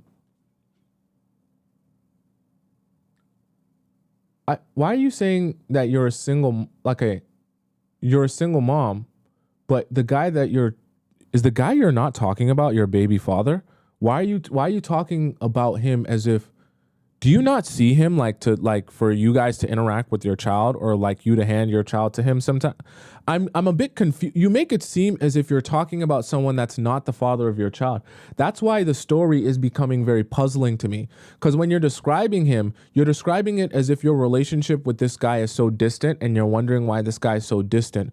But like, how distant can he really, like, this is the father of your children, no? Am I misreading this?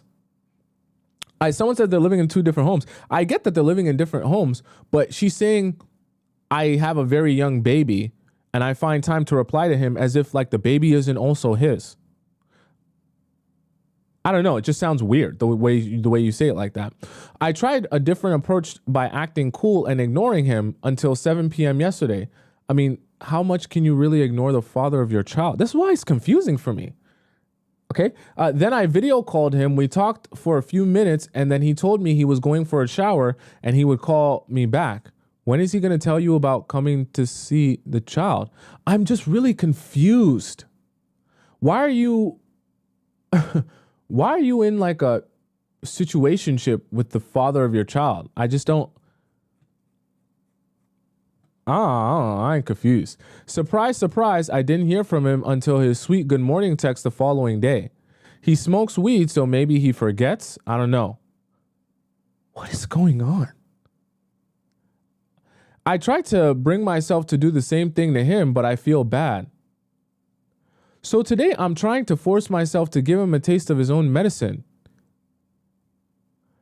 I'll tell him be right back, I'm going for a shower, then I'll turn my phone on DND. Any advice on this situation? What is he doing? It's driving me nuts.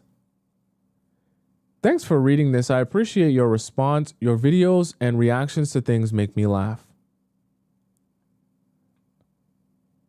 I don't think my reaction to this one's going to make you laugh very much, Cookie.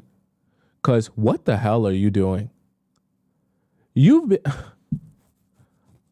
been in an on and off relationship with your baby daddy for 6 years.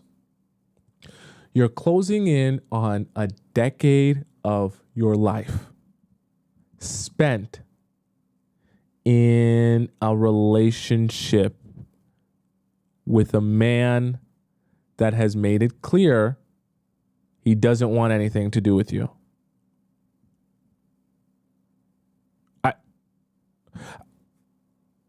And then you're going on to tell me about how he's not calling you back or going into the shower and this is a childish game. Okay, I'm going to break it down for you simple. This is a childish game, Cookie. 6 years, he's made it very clear that he doesn't want to build anything with you. Okay, if in 6 years' time he can't get his stuff together and let you know how he really feels about everything in the relationship and in your life and about you, then that just means he's not serious enough to be with you or want to be with you. Okay, I think you need to okay. First of all, if he's not seeing his child, that's one thing. I think it's probably time for you to start moving forward and not worrying so much about building with him and start figuring out how you can start investing some of that time back into yourself. You're 23 years old. You already have a child, so that's already going to be part of your energy taken out of you because you got to put it into your child. Now, the next thing for you to do is to be very stingy with your time where you're not giving it to men or anyone else that does not properly serve you. Why? Because you already have a child. You're 23, and as time is going on, you're only going to have less and less time on your hands. You understand what I'm saying? And you have to be very focused on investing into yourself so you don't get lost in relationships. This is a complete waste of your time, okay? I'm going to give it to you very simple. Whether he's your baby daddy, whether he's your baby, whatever he is to you, right? Complete waste of your time. This relationship is going nowhere fast. So stop wasting your time. If there's anything to be talked about or discussed as it relates to your child, then you can have a conversation with him. Aside from that, don't be worried about calling him, texting him. Don't be worried about nothing you need to do with him. And if he calls and texts you just to chit chat about nothing, don't answer his calls or texts, okay? You need to draw a very clear line so that you can actually save yourself and prevent yourself from wasting another 6 years of your life. Luckily, you're only 23, so there's so much at your fingertips, you know what I mean? And you can still explore lots, right? But you don't want to be wasting that time continuously on him for the rest of your life. Please don't do that, Cookie. So I'm not going to say block him. That's the father of your child. But I need you to draw a very clear line where you only speak to him as it relates to your child, nothing else, because nothing else is happening in this on and off relationship. In fact, it sounds a lot more like off 24/7 than it does at all on. None about what you just said sounds like it's on at all. All right. Next we have here, let's see. Okay. Wow. This scrolling I have to do is insanity. Lakeisha says, getting an ex back or getting over an ex. No contact is the real deal. Let no contact be your best ally when you're dealing with a breakup. After a breakup, immediately go no contact. No calls, no texts, no viewing of stories, no unfollowing or blocking, no posting cryptic messages that are targeted at him, no telling mutual friends about the breakup, posting normally. Not overposting or posting less than usual. Yes, this is exactly what I say. No responding to breadcrumbs, the hi, hello, how have you been, responding to comments on his post, etc. Are you saying this for yourself? Why? Yes, you're right. But why is that in your message? Do this until your ex texts you something significant, like say, okay, I'm confused. What is this? Don't let them back into your life. Pay the price. After the breakup and avoid it. Just ensure. What is this? Is this a question? It doesn't matter how you messed up the relationship as long as your ex dumped you for any reason aside from cheating or being taken for granted. There's a 90% possibility your ex will return. All these teachings I learned from Lucia, a dating. I was wondering where this was going. This is like a plug for something else, guys. No. Why you buy? Don't do that. That's silly. Just plugging something else in here, guys. There's so many people with real questions, right? That don't be over here plugging something else. You understand what I'm saying, right? Not that I don't think that other people have good advice, but the relationship advice section is for asking questions. And I want to be respectful of all the people in here who have all these amazing questions that need to be answered. I don't want to spend that time, doing other things. Navigating mixed signals, a job offer, and a persistent suitor. Okay. Lima says, a few days ago, I met a man who approached me on the street asking for directions. I helped him and started a conversation. He told me he was turning 29, but I think he's at least 36 while I'm 23. Why would you think that the age difference is that intense? He asked for my first language. He asked if my first language was French. We're in an English-speaking country, and I said yes. He mentioned that his company needed someone who speaks French. I've been looking for a job for a while, so I got interested, though I didn't show it. He asked for my number, which I gave him, and then asked if he could take me on a date. I told him I was in a hurry and left. He insisted on meeting that same evening, but I refused, so we met 2 days later. Okay? At first, I thought he was lying just to get my attention, but it turned out he wasn't lying because he came to pick me up in a Porsche. Okay. All right. He just kept talking about pineapples and said that girls in their 20s are more mature than those in their 30s. What? That's not. Okay. I saw red flags but acted naive because you were in a Porsche, right? Let's just call it for what it is. He asked if I had ever had pineapples on the first date. He actually asked you that to your face. If you've ever had pineapples on the first date. I put him in his place, but he didn't stop. Then we started walking and ended up in front of his hotel. He asked if we could go up in his balcony, but I refused, so he took me home. He's well established, and I just want him to hire me since he's has a big company. What should I do? He wants to see me again. Is it worth it? A potential job opportunity or just trouble? I know that you're young, so I'm going to give you the advice because you probably haven't experienced it before to know if this is actually a good decision or not, which is why you're asking. Let me tell it to you straight. This is a horrible decision to try to end up working for someone that is actively trying to sleep with you. Why? Because even if he doesn't sleep with you, if you end up working for him, he's going to continue trying to sleep with you, but now you'll have no way out and you'll feel psychologically pressured to sleep with him because you'll feel like he's going to fire you from the job if you don't sleep with him. The other thing that he'll do is the more you do for him, the better he'll pay you or compensate you so that you begin to feel indebted to him, that if you don't continue doing more for him, then he'll stop compensating you or he'll fire you. And then you're going to think to yourself, where am I ever going to get a job like this ever again? You understand what I'm saying? So all in all, it's only going to end up in trauma for you, frustration for you, and you're the only one that's going to lose because at the end of the day, if he decides to discard of you or fire you for whatever reason, you're the only one without a job looking for something to do and scrambling, right? Or you end up sacrificing all of your morals and values just for the money and keeping your mouth shut so that he'll be happy, but in the end, you're unhappy and in the end, you're traumatized. So Lima, I would advise you, I know this message was sent a while ago, but I hope you didn't go through with it by accepting any sort of job offer or opportunity that he would give you, because I can assure you the opportunity is not based on your skill set. It's based on the fact that you probably have a really big dump truck and he wants to jackrabbit himself inside of you for 90 seconds.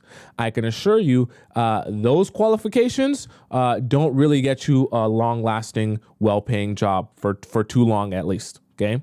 I can assure you of that. So don't do that. I advise you against that. Next here we have, I wish it could just stay down instead of me having to scroll every time. Next we have here Ken. Ken says he ghosted me. I told him no pineapples, but he is now reaching out again. I have an old buddy of mine who admitted to liking me back in the winter. I had just gotten out of a 4-year relationship, so I explained to him that I was not interested in dating or anything like that, as I was still sad. We remained platonic for a bit, but eventually we started flirting a lot those next few months. We hung out a couple of times. We are very attracted to each other, but it never moved anywhere. Around the spring, I started watching Tomisin's videos, and I realized that I was a victim. I also learned that he was becoming a pen pal and that I was starting to do too much. Good. I'm so glad you realized that. Very much of a waste of your time. So I followed Tomisin's advice and ignored him more. I focused on myself, did less and less, and everything worked. I felt like I had some control of my feelings, and he started pursuing me a lot more. He was very masculine. However, things went sour when he made it clear to me that he wanted to have pineapples with me. I mean, a desire to sleep with you is not inherently a bad thing. But if you start to get the sense that that's all he wants, then obviously that's a bad thing. That's all he would ever talk about. Okay, so that's all it seems like he wants. Okay, that's totally different. Yes, that's bad. I told him I was celibate and explained that it was not going to happen. He stated that he understood. However, he pretty much ghosted me shortly after. Good, you got rid of the trash. I never reached out. Pretty much that just did it for me. And I have been very happy. But now it's mid-July and he recently texted me asking how I am. It was very random. I did not respond and wasn't planning on it. However, it's been a few days and I have been wondering if I should, or did the window pass? Could he be playing games? Should I not respond and continue to ignore him, or should I wait until he calls? I know that this was a few days ago. Or sorry, like 2 weeks ago, but I hope you didn't. And my advice to you, honestly, Ken, is that whenever a guy makes it clear to you what his intentions are, right? He's talking about pineapples and that's all he talks about. And then suddenly he goes ghost after he realizes he's probably not going to get that from you. Very clear telltale sign that he's not here for the right reasons. So for that reason and that reason alone, there's no reason for you to continue exploring the relationship with him or allowing him to even text you and call you to try to rekindle the relationship, because it's clearly run its course. He's shown you what he's there for. And as soon as you mention that pineapples is off the table, he couldn't even be bothered to text you or contact you anymore. He's probably texting you or contacting you. Like I said, this is something that guys will do that's very slick. They'll text you and contact you after a couple of weeks or days has passed, thinking that this time period in which he's not been contacting you has made you more emotionally weak. And they kind of come back to check in and see how emotionally weak you are at that point. Because if you have been struggling while he has withdrawn himself from you, and he comes back realizing how much you missed him, how bad and horrible your life has been without him, then he's going to know, oh, I can break her. Right? I can break her if I just hold out long enough and withdraw for enough time that she begins to revert back on her morals and values and say, well, I know I said I wasn't going to sleep with you, but I'd rather speak to you and be around you than stand on business. So yeah, maybe I'm willing to look past my morals and values so that you'll like me and want to be with me and want to talk to me. Right? It's basically a gauge to see how much of a pick-me-sha you are by withdrawing from you. And it didn't work on you so far, right? But you're considering it now. And I hope that just because I didn't answer your question right away, that you didn't end up messaging him and falling into the temptation, because you're only going to fall for the simple trick here. And it's not like he wants anything different now. I can guarantee you and assure you it's the exact same thing that he wants. Okay? So I hope you didn't respond. Next here we have, let's see, so much scrolling, so little time. Okay. Next here we have Chi Christie. Chi? Okay. Man of my dreams. I just had a huge breakup with the love of my life, and it was the most devastating thing I have ever experienced in my life. I gave myself 2 months of healing alone and decided to go on a dating site for casual dating. Chi, why would you do that? You broke up, right? You got your heart broken. After getting your heart broken, why go on the dating app? And specifically, why go on the dating app for casual dating? Do you know what casual dating ends up in? Heartbreak. It's a waste of your time. Okay? I really just wanted someone to do stuff with me and show me around the city as I have just moved here. So that sounds like you're looking for a friend, not a boyfriend. You got to be in the right mindset when you're going into relationships, and you have to be intentional. What is this thing that you're doing? You want someone to do stuff with? Sounds like you just don't want your life to be boring and uninteresting, right? Now, there's nothing wrong with wanting to build new friendships, but there's a difference between building new friendships and going on Tinder or Hinge and finding boys to talk to. That's not building new friendships, okay? I can assure you of that. Then I met, let's say his name is Nathan. Nathan has a son and I have a daughter, so we had a play date. The kids got along pretty well and I was extremely attracted to Nathan. He is very tall, confident, funny, and made me feel comfortable being myself. I'm a pretty goofy person and he matches my energy so well. I felt extremely fast for him at a faster pace than he is. Horrible. That's horrible.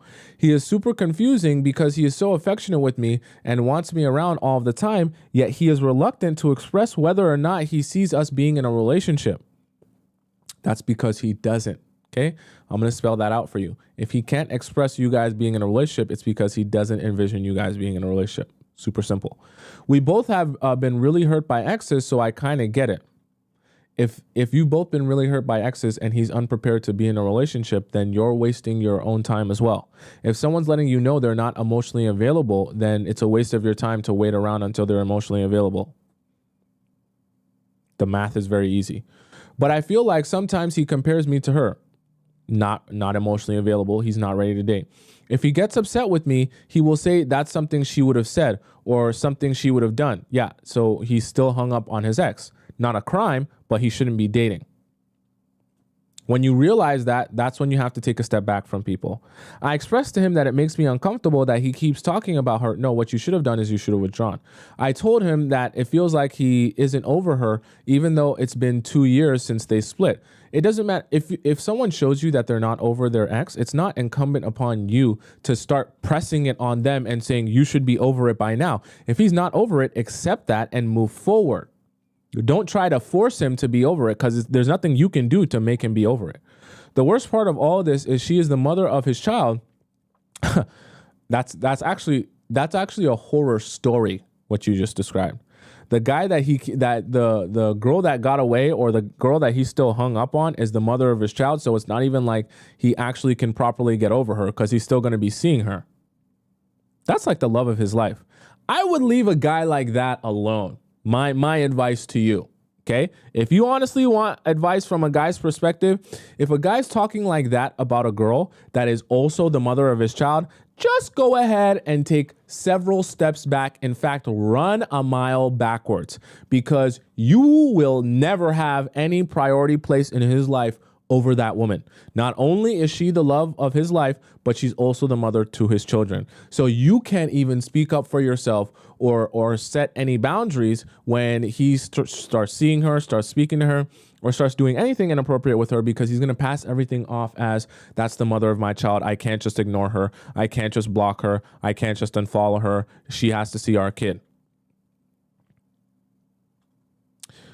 He is adamant that he has no feelings for her, that he's just trying to understand why she is the way she is or why their relationship failed. Imagine the man is saying, I'm trying to figure out why me and my relationship, my ex and our relationship failed, and I'm trying to figure out why she is the way that she is when the relationship already ran its course. It's just dumb. It's just so dumb, so dumb. Now I don't bring it up because it annoys me. Oh, you're still there. Wow. Yeah, because it annoys me and I don't want to start fights. Great. So now you've suppressed what's clearly a red flag, hoping that it'll go away. It never does. Let's see. I feel like that this is hindering us from moving forward, and I'm at a loss of what to do or what to say. I don't want to get hurt again. Help me, please. Okay. Chichi. Very, very simple. And I know this will be the worst advice that you didn't want to hear. Leave that man. Leave that man. Leave that man. Leave that man. I'm not going to say that he's a bad person because he still has a lot of love and is probably in love with his ex still. That doesn't make him a bad person. What it makes him is emotionally unavailable. And the only person that suffers when you're dating someone who's emotionally unavailable is you. Because you're investing yourself emotionally, physically, like spiritually, all that good stuff in a guy, and he is still in love with the person who birthed his child, who he still sees and still speaks to on a regular basis, and is never going to not see and never going to not speak to. So that just makes it that much harder for him to get over it when he's continuously seeing her all the time, speaking to her all the time. It's just impossible for him to actually work through his feelings and grieve. Remember, we talked about, this was literally yesterday where we talked about going through a breakup and how to heal a broken heart. It's impossible to grieve a relationship when you feel like it's still happening because you're still seeing the person and still speaking to the person. It's so hard. And clearly he's still very attached to her. Not a crime, but that makes it your responsibility to say to yourself, if I want to build a relationship with someone who treats me like a priority, I have to do the work of saying to myself, if you're not emotionally available and ready to treat me like a priority, then I have to move forward. Regardless of how much I like you, regardless of how much I want this to work, it can't work if you're in a mental state where you're only thinking about the other girl and your relationship with the other girl. Because in a situation like this, you will never take the priority over her. Never. It was already going to be a struggle even if they didn't have a child. But now that they have a child, not a chance you will ever be the priority over her. And God forbid, shy, God forbid you ever find yourself in a situation where the mother of his child, his baby mama, actually wants to be with him again. Oh, that'll be a long day for you. It'll be a long day for you if his baby mom ever comes back wanting to explore a relationship with him again. You'll be cooked. You won't hear from him. He won't speak to you. He'll withdraw from you. You won't get an explanation from him. He'll just go right back to his baby mother with a clown smile on his face, grinning from ear to ear, finally being able to be with the woman that he's always wanted to be with from the very beginning. And you'll be left in the dust wondering how you fell in love with a man who was actively in love with someone else. So do yourself a favor, shy, or chichi, whichever one you want to describe it as, and leave that man so that you can have sanity in the future and not experience heartbreak once again. Right? Very simple. Next here we have, let's see. These are good. You guys are keeping them detailed, but keeping them at a good, like a good amount. Sometimes the really, really long messages get too long. Okay. This is one I just wanted to clear it out here. So let's see. Quinzel, $200 necklace. Does he really like me? Okay. How do I go about this? I've been seeing this guy for about 2 months now. We don't even text or call other than only when making plans with each other. I have met his best friend and their family when he invited me to come hang out with them. And I have met his mom and dad. So you met the friends and the family. Okay. Because I didn't want to eat their food in his car, so he said he could take me to his place to eat. Okay. And has gotten me squirrel. Wait, what? And has gotten squirrel for me for about 3 times now and has bought me almost $200, a $200 necklace. What do you mean he has gotten squirrel? Squirtle from me. Okay, sorry. I was like, I thought you meant he got you squirrel. Like, I was like, what are you talking about? He got you a squirrel. Sorry, see, he got squirtle from you, which means you guys slept together. Sorry. I was like, what? I was like rereading that 10 times. Yeah, so you slept with him 3 times and he bought you a $200 necklace. About a week ago, just because I wanted to proceed to tell him that I'm special and he doesn't spend that much money on him, spend that much money all in one setting with anyone, not even his family or friends. With all that being said, I just don't feel like he likes me because he still has a roster. How would you know that? That he says he still has to put them in a certain category. That doesn't make them relationship material. So there's no way he would go for them anymore. But I still see him working out with this one girl that he follows on IG that posts pineapple-y pics. So 2 days ago, I texted him to come over to see me, and he did. And we started talking about our relationship with each other and how we wanted to proceed with it, staying friends or becoming more. Because I didn't feel comfortable with him speaking or working out with Jezebels. That's pretty funny that you say that. At first, I told him, you meant to say, I only had 2 options, which was to be okay with it. And I trust him for us to stop talking. And I just stared at him with a cold blank stare. He noticed I was playing around and changed to him. Guys, please spell check and not do run-on sentences. It's such a hard read when you do that. And changed to him saying he would stop talking to all of the girls once he was in a committed relationship. And it ended with him saying, do I want to be his girl? And he could adjust to whatever. This is a crazy run-on sentence. This makes me so mad when you guys do this. He'll do whatever to make me happy. But I told him to ask me more romantically and give him an answer, which he said he was happy to do so. So I left it at Guys, look at this. This is all one sentence here. This is one sentence. It's like a paragraph, but it's all one sentence. We haven't spoken since only 30 hours or something, but I still see he's still following certain inappropriate girls, and I just don't know how to deal with it. How should I go about this? I don't want to come across needy. If ever you guys are looking through the Discord questions and you see someone with crazy run-on sentences or bad punctuation, please tell them Tomisin's going to be upset if he reads this and it's not in essay format. So go back and put your stuff in MLA format like you're educated student and resend it. Tell them, okay? So Quinzel like Jezebel. So the $200 necklace, yes, that is investment. Yeah, he's spending some money on you.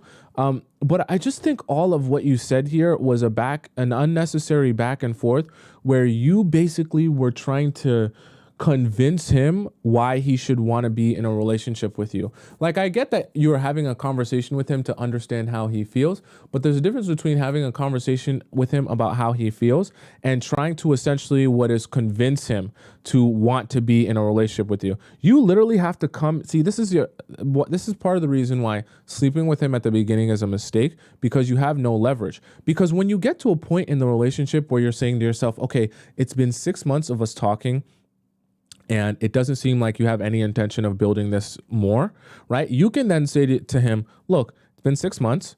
We haven't slept together, but I can assure you I'm going to walk away from this relationship if they're like, you know what I mean? Like, you got to start thinking to yourself, if I don't see that this is going anywhere, then I'm going to be walking away. And you have to understand also that the men have a subconscious pressure on them when they realize, hey, if I am not urgent or if I'm not escalating or building this relationship, then she's going to walk away. And on top of that, she's going to walk away scot-free because I haven't gotten anything from her, right? It's kind of like you're negotiating leverage. He wants something from you and it's in between your legs, right? Not to say that you're only that, but that's part of his desire for you, right? Even if it's just in a physical sense.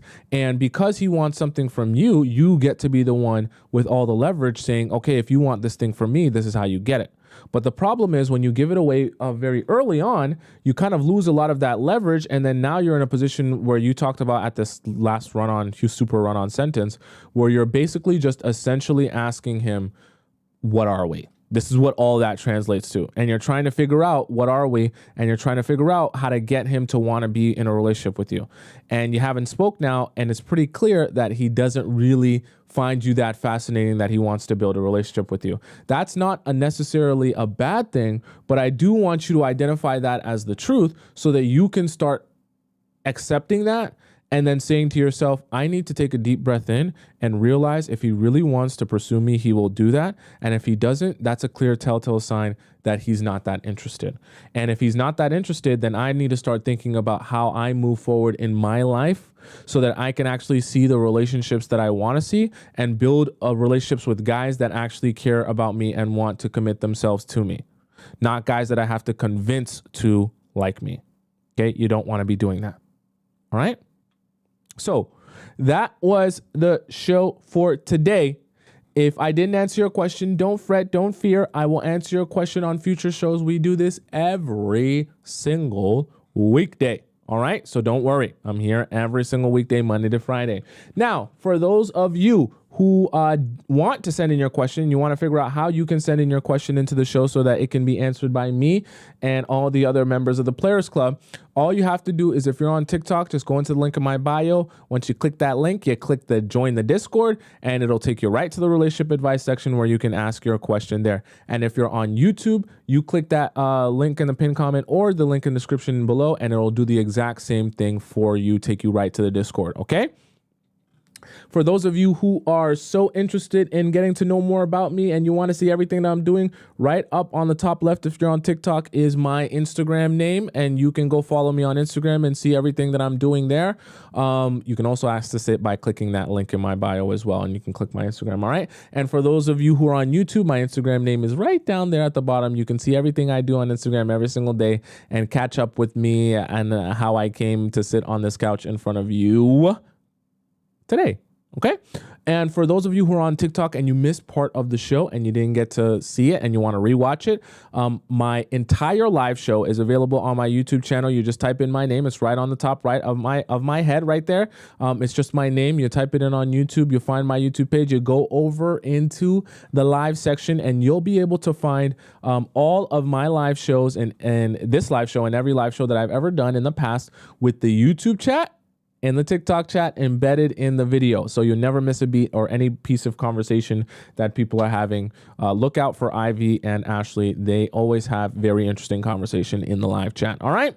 So for those of you who are wondering when you can catch me live, again, I am live every weekday, Monday to Friday at 4 p.m. Eastern Standard Time. So I will be back again on Thursday where we'll be talking about love, life, and relationships. Very serious topic we're going to have tomorrow. So make sure you're here for that. Until then, arrivederci, adios, hasta la vista, goodbye for now, bon voyage. I sound like a supervillain when I say that. And I will see you again tomorrow at 4 p.m. Eastern. Bye-bye for now.